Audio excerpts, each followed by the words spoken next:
monde. Aussi longtemps que les œufs du serpent reposeraient en paix, ils ne feraient aucun mal. Les Blancs sont venus ici il y a longtemps.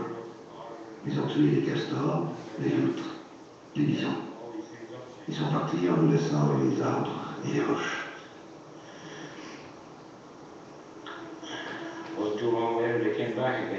Un peu plus tard, ils sont revenus pour bûcher.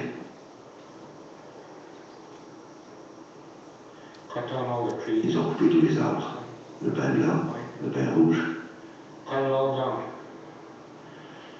Ils nous ont laissé rien que les roches. Ensuite, ils ont découvert de l'uranium.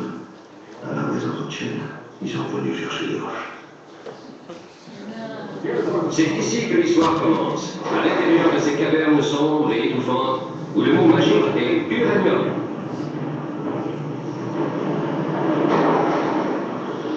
Des Canadiens et des étrangers venus d'une douzaine de pays d'Europe travaillent côte à côte 24 heures sur 24 dans une tour de Babel d'où a surgi la petite ville la plus moderne et la plus prospère du Canada. Elliott Lake est en pleine expansion, et de bien des façons.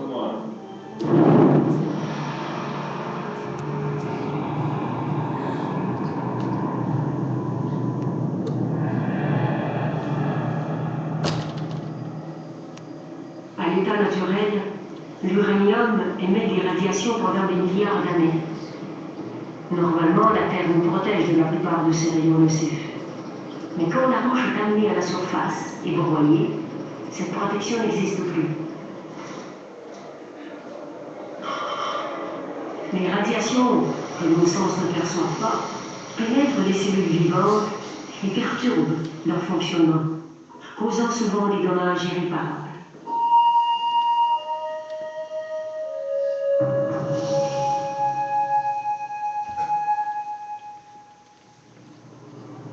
Elliott Lake, en Ontario, est une des capitales nucléaires du Canada.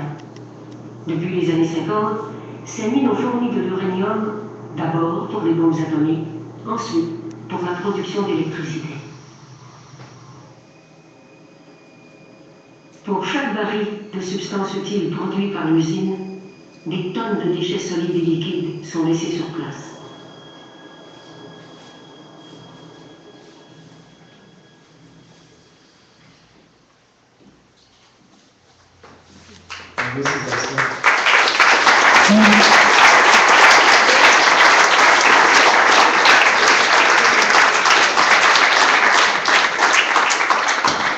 J'ai personnellement trouvé ça troublant, d'abord pour les bombes atomiques et maintenant pour l'électricité.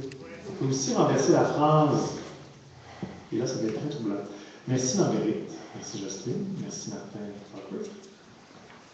L'heure est venue, mesdames et messieurs, de tranquillement vous préparer à annoncer l'artiste pour la paix de l'année 2012. Nous allons, comme le veut la tradition maintenant, en fait c'est autant traditionnel que c'est devenu un classique à la fois, j'invite Daniel-Jean Primo à faire son roulement de tambour. Daniel-Jean. Nous célébrons cette année la 25e annonce de l'artiste pour la paix de l'année.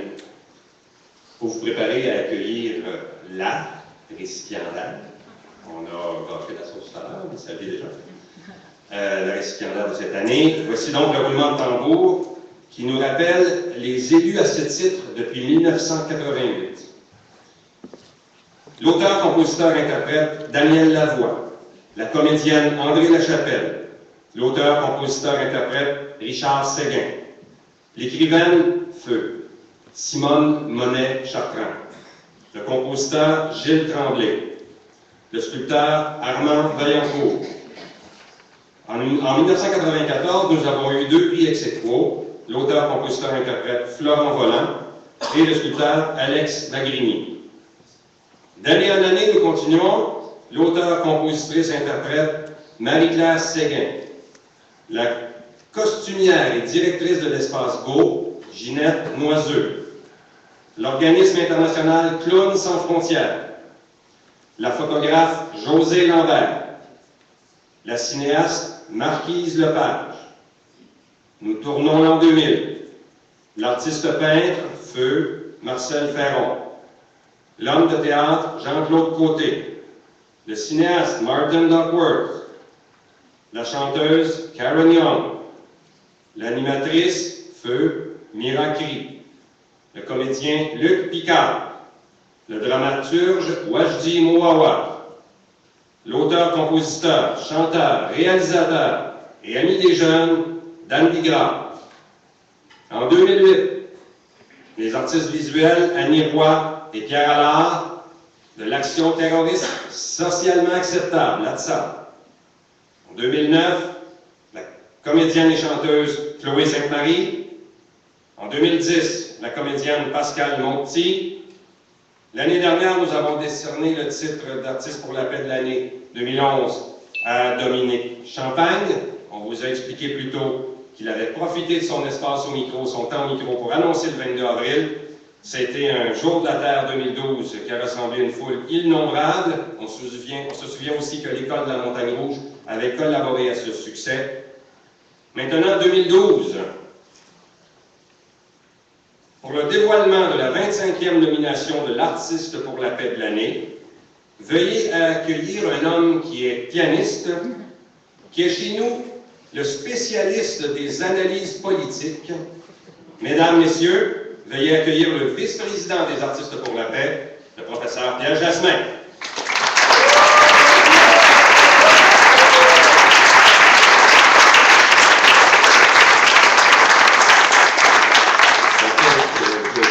Durer le suspense de 40 secondes en soulignant que depuis 1988, les artistes pour la paix ont décerné 2 prix à des collectifs, 13 à des hommes et 12 à des femmes. Et que cette année, sans jamais avoir eu de politique en vue d'un objectif d'égalité de la femme, mais simplement par instinct et par bonheur, un 13e prix va être accordé à une femme enracinée au Québec par ses 2 fils, mais citoyenne du monde, avec 6 séjours en Palestine. Elle débarque tout juste de l'avion qui l'a ramenée du Festival de Berlin, qui présentait son film Inch'Allah. Voici Anaïs Barbeau.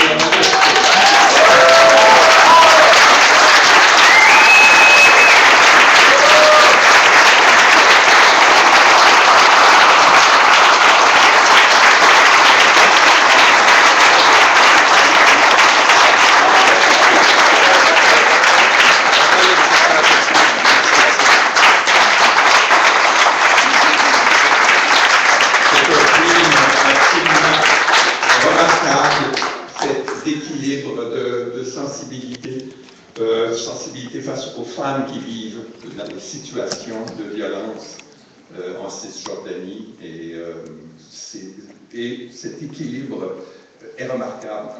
Devons-nous souligner, vous allez trouver, si vous allez à Radio-Canada, une entrevue d'Anaïs dans laquelle vous allez être ébloui par cet équilibre et en même temps cet engagement absolument fabuleux. Je veux souligner aussi, enfin pas moi, mais les artistes pour la paix soulignent aussi sa solidarité avec les enfants d'Hochelaga Maisonneuve qu'elle a mis en scène dans son livre « Je voudrais qu'on m'efface ». Il faut absolument que vous lisiez, c'est tout court, des phrases toutes courtes, mais vous allez comprendre l'urgence de nous engager contre la pauvreté. C'est absolument remarquable. Et c'était donc les mêmes personnages qu'il y avait dans son film Le Ring, d'ailleurs, mis en musique par Catherine Major. Elle s'absente ce soir parce que, à cause d'obligations professionnelles, de même que le père des 2 enfants d'Anaïs, Émile Pro-Cloutier, qui est en spectacle à Trois-Rivières ce soir. Voilà. Mais, Anaïs, tu vas être gâtée par notre grande artiste invitée de ce soir, Chloé Sainte-Marie. Chloé Sainte-Marie, qui avait été, les gens de l'École de la Montagne Rouge vont s'en souvenir, qui avait été du 22 février, du spectacle qui avait été appelé, et je pense que Yvon Deschamps, qui est là-bas, ne s'était pas objecté, un spectacle qu'ils avaient appelé Los Tichos. Os avec H, A-U-2-S-E, bien sûr. Voilà. Et donc, Chloé Sainte-Marie qui va rendre hommage à cet engagement prolétaire d'Anaïs en nous disant un poème de Patrice Desbiens. Et elle va souligner ensuite, par l'interprétation d'un chant inou, son attachement aux Autochtones en collaborant puisque Anaïs a collaboré au Waikiponie mobile créé par sa mère, Manon Barbeau. Voilà. Alors, on demande à Chloé qui est notre artiste pour la paix.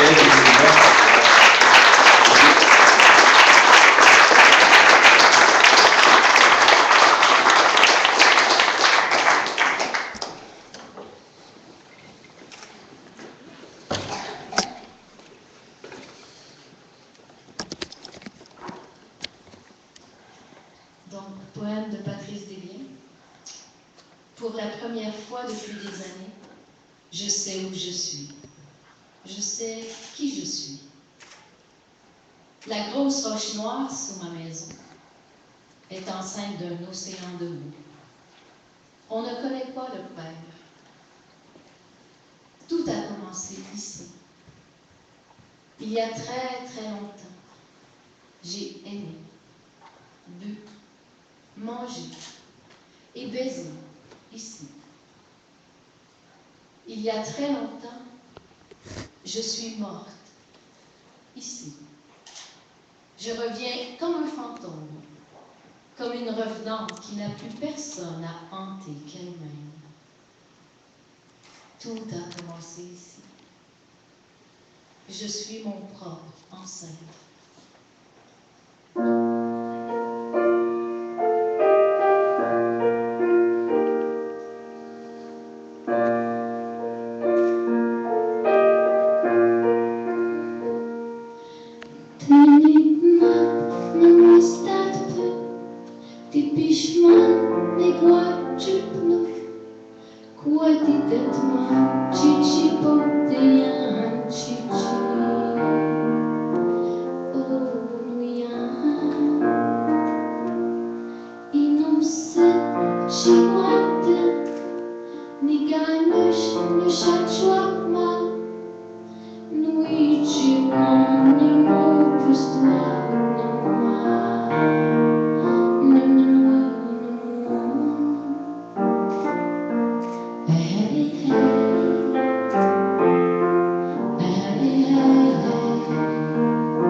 Merci infiniment, Chloé Sainte-Marie. Merci à Régent qui l'accompagnait au piano et qui faisait la deuxième voix.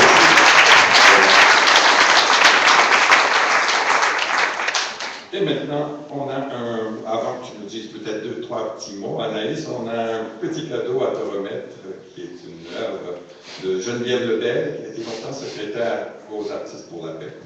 Et c'est une de ses gravures inspirée par les émeutes de la faim aux Philippines. Et c'est intitulé « On a faim ». Inspiré par ton livre, encore une fois, je voudrais qu'on m'efface.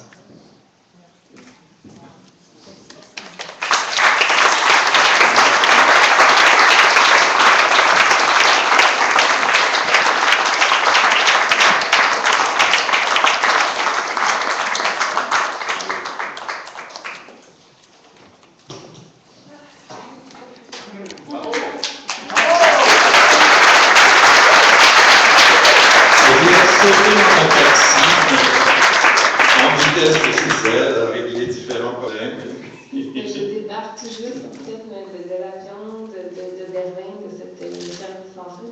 Je suis vraiment émotive. Là.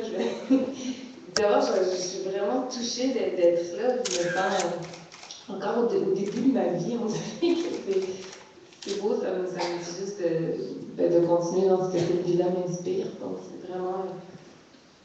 Je ne sais pas si j'ai l'impression de recevoir une tonne d'amour et une tonne de tape dans le dos en même temps là, ce soir-là. C'est super bon. Merci beaucoup. En plus, ça arrive comme un moment un peu charnière. Je viens d'aller présenter Inch'Allah à Berlin. Puis, ça fait plus d'une dizaine d'années que je trimballais ce projet-là. Puis donc, que je me promenais dans les camps de réfugiés, que je récoltais des histoires de mamans de jeunes femmes kamikazes, de mamans de jeunes victimes de ces bombes humaines-là. Puis à un moment donné, j'ai eu envie d'écrire quelque chose, que tout ça m'inspirait, de sortir de moi, puis de le partager comme je pouvais. J'ai écrit, j'ai tourné, puis arrivé un moment où tu sors le film, puis tu le laisses aller, puis tu dis bye. Puis là, je suis vraiment là, je viens comme de le laisser partir. Puis c'est à la fois vertigineux, à la fois c'est vraiment comme c'est ça, c'est là, c'est ce qu'il faut faire. Comme j'imagine qu'à un moment donné, je vais faire ça avec mes fils, puis ça va être aussi vertigineux.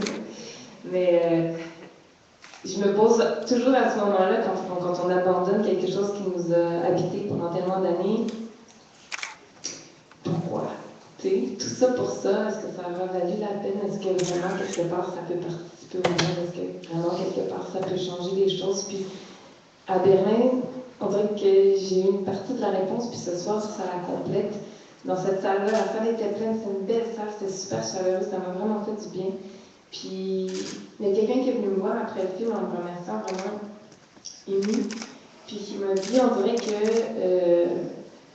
ce conflit-là, puis pas mal tous les autres conflits, souvent on les met en dessous du tapis, on les enterre, on les oublie, on les regarde plus parce qu'ils sont toujours un peu racontés de la même façon, à travers les nouvelles, d'une façon un peu froide, avec on dirait toujours les mêmes visages, puis les mêmes mots, puis de pouvoir mettre des nouvelles émotions, des visages féminins en ce qui concerne Inch'Allah, sur ce conflit-là, lui, il m'a nommé ça comme, il me dit, ça a réveillé mon empathie, puis c'est un sentiment qui est facile à endormir, l'empathie.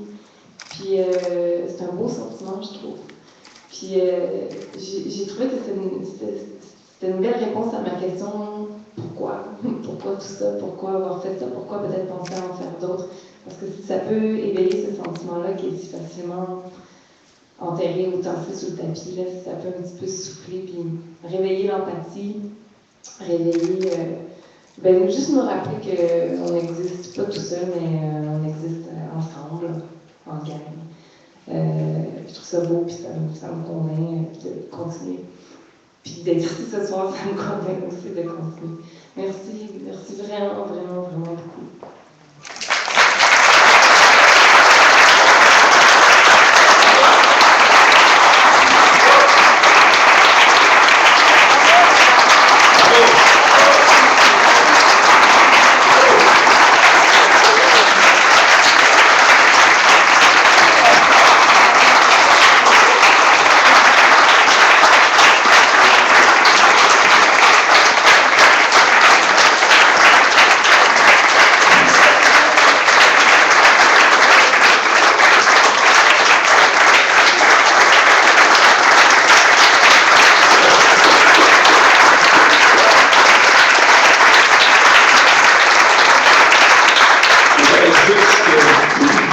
noter qu'Anaïs a aussi gagné consécutivement en 2010 et 2011 2 prix Gémeaux pour des documentaires. L'un qui s'appelle Les Petits Géants, ou des enfants d'école défavorisés.